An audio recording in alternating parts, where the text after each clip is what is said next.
माननीय सभापति महोदय, आज हमारे carriers of goods by sea bill 2024 के बारे में आज हमारे परम आदरणीय संसदगण ने भाग ली है और सब लोगों ने बड़े महत्वपूर्ण अपनी सुझाव भी दी है। मैं सबको विशेष रूप से धन्यवाद देना चाहता हूं।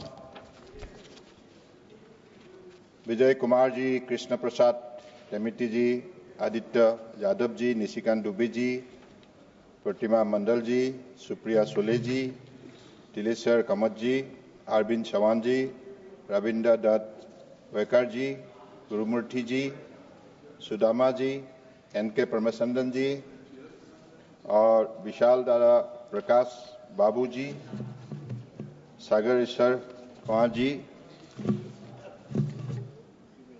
और कोई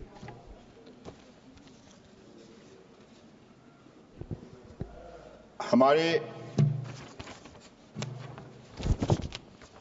आदरणीय संसदगण ने जो भी अपनी बात रखी है, सवाल भी उन्होंने उठाया है, तो इस सिलसिले में मैं इतना ही कहूंगा। ये जो बिल लाया गया है, आप सबको मालूम है, प्री इंडिपेंडेंस एक्ट है। 100 साल पहले ब्रिटिश ने इसको रचना की थी और आज हमारी देश स्वतंत्र एक देश है, भारत स्वतंत्र एक राष्ट्र है। तो देशवासियों का ही अपेक्षा है कि हमारी स्वतंत्र कानून व्यवस्था बने। ये जो लोगों का उम्मीद है, जो आशा है, इन चीजों को साकार करने के लिए अगर किसी ने सामने से मजबूती से निष्ठापूर्वक कदम उठाया है, वो हमारे देश के आदर्शवादी नेता, दुनिया का सबसे लोकप्रिय नेता प्रधानमंत्री Narendra Modi. He firmly believed that we'll have to bring transformation through reforms. That is why in all the sectors, many reformation has been taken place. As a result, whatever transformation now we have seen in the country, which has been helping the nation to grow faster. That is why India is now fastest growing economy in the world. और आज आप सबको मालूम है कि port shipping waterways, this is the largest transporter of the country. 95% by volume and 70% by value. That is the EXIM cargo transportation performed by this ministry. And that is why, to make our country more competitive globally, we'll have to bring transformation through reforms. That is why this legislative reforms has been brought to the August House. And with your kind support, the last 10 March, we brought a bill of lading. With your support, this August House has passed it. Now, carriage of goods by sea, Bill 2024. It is brought here in detailed consultation with the stakeholders. After a series of consultation, all the stakeholders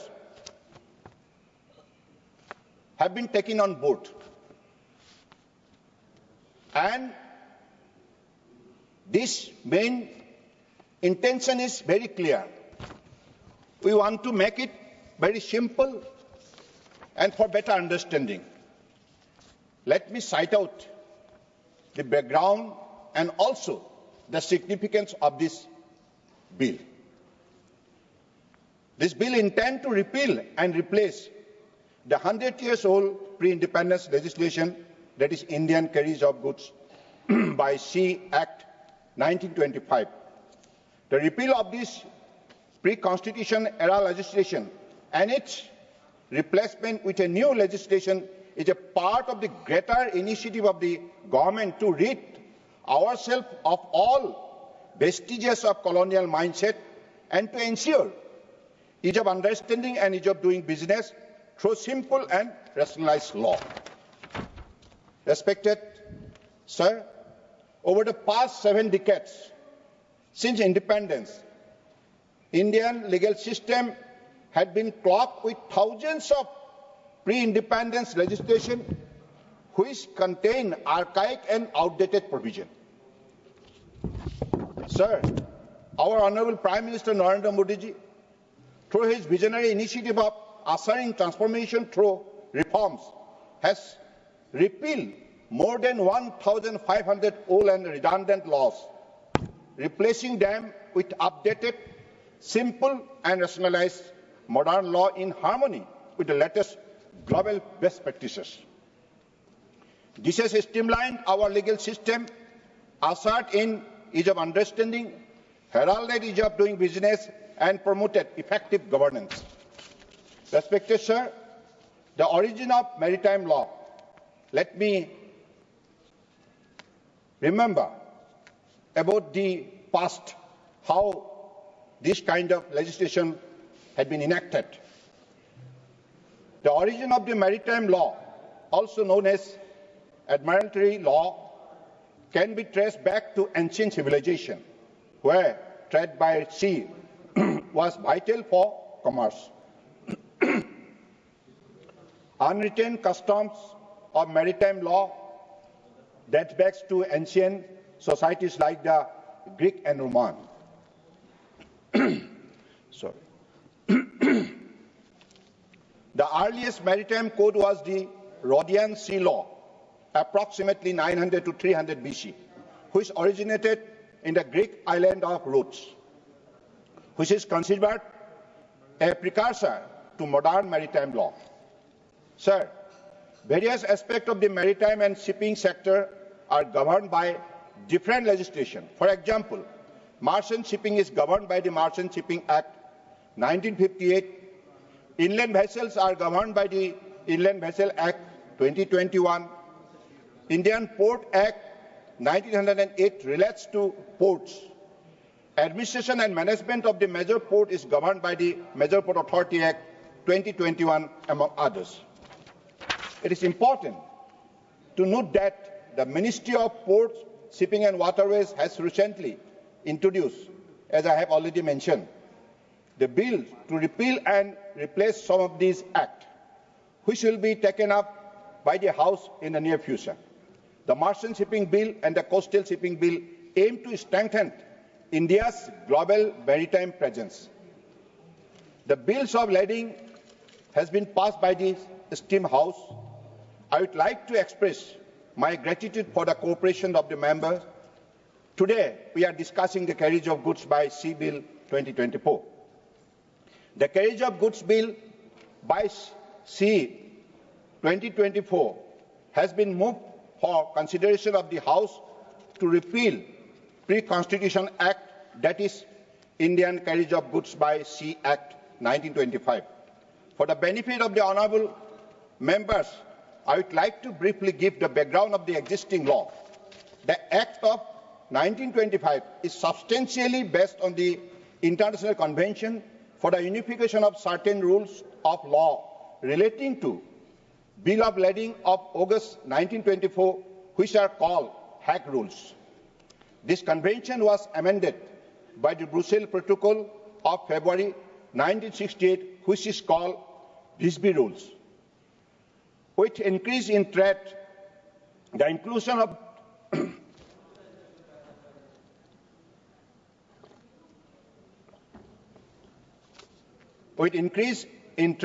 the inclusion of terms of contract on bill of lading for the delivery to and receipt of goods by ship became a customary trade practice.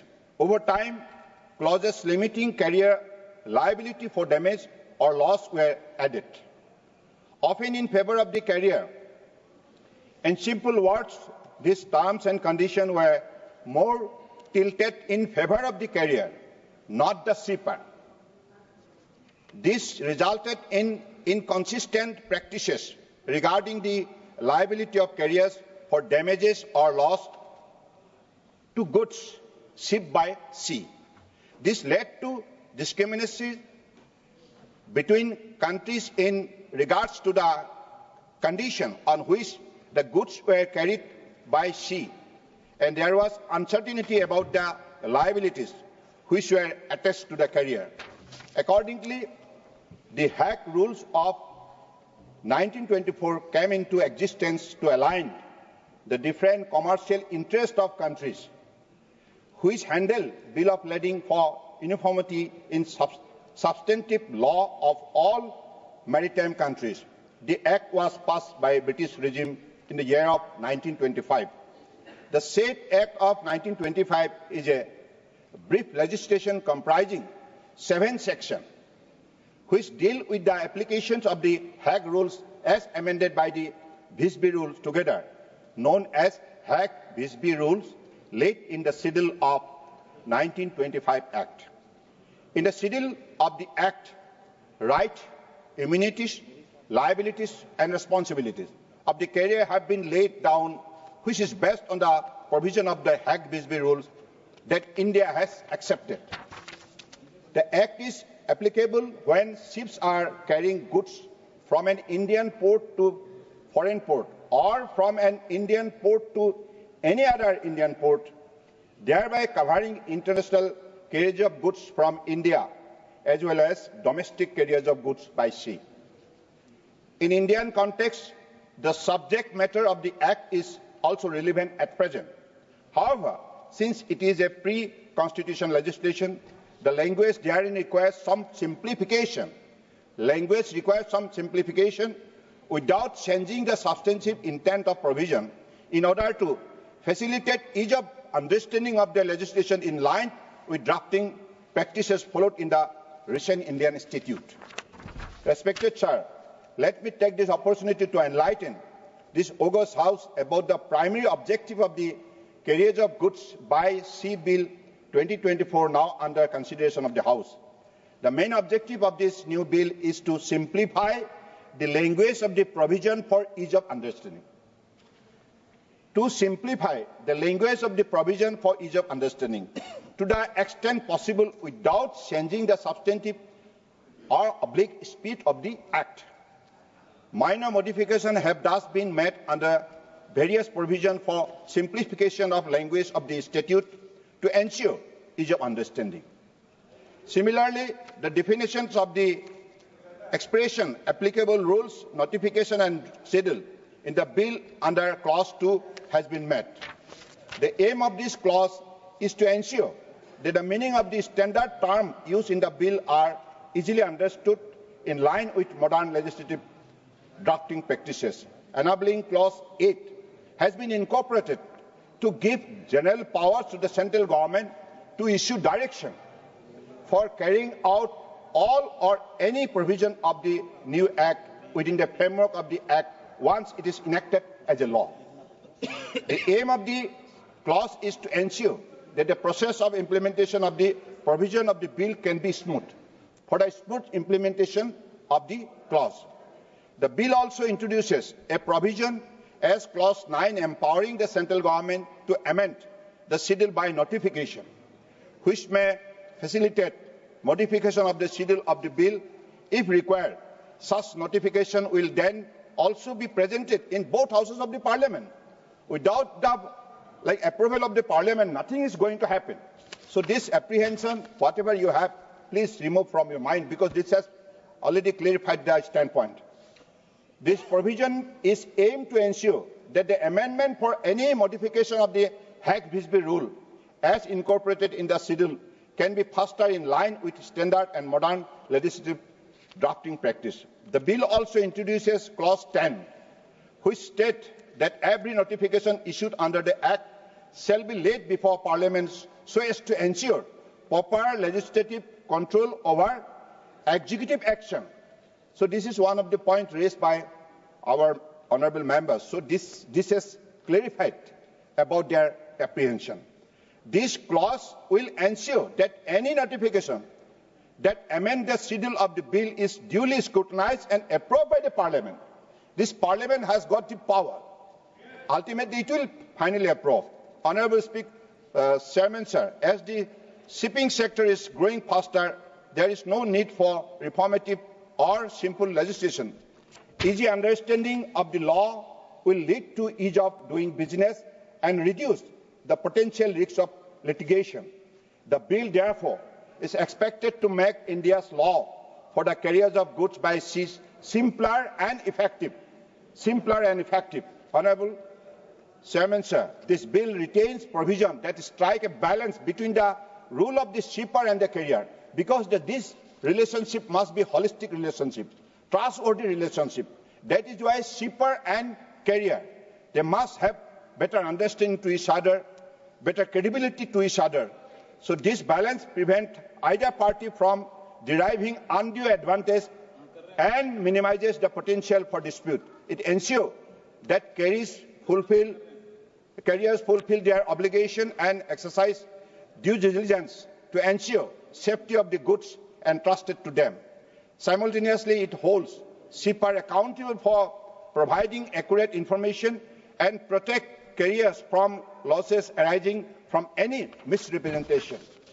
The purpose of this bill is to position India's maritime trade practices at par with global standards by retention of this globally most prevalent Hague-Bisbee rules regime in its schedule.